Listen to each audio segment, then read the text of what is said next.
ان کا حال یہ ہے کہ جب فرشتے ان کی روحیں قبض کرنے لگتے ہیں جبکہ یہ اپنے ہی حق میں ظلم کرنے والے ہوتے ہیں تو مطیع و فرما بردار ہو جاتے ہیں اور کہتے ہیں کہ ہم کوئی برائی نہیں کرتے تھے، ہاں جو کچھ تم کیا کرتے تھے اللہ اسے خوب جانتا ہے۔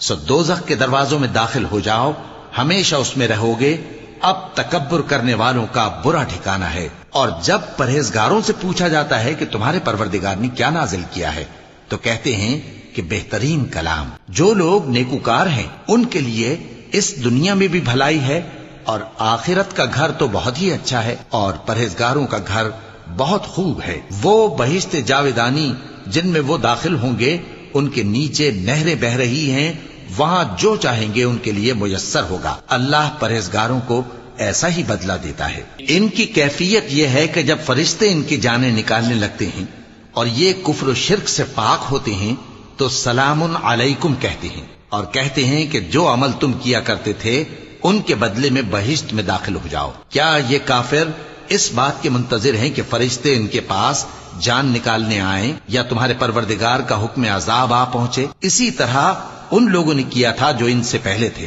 اور اللہ نے ان پر ظلم نہیں کیا بلکہ وہ خود اپنے آپ پر ظلم کرتے تھے۔ تو ان کو ان کے اعمال کے برے بدلے ملے، اور جس چیز کے ساتھ وہ ٹھٹے کیا کرتے تھے اس نے ان کو ہر طرف سے گھیر لیا۔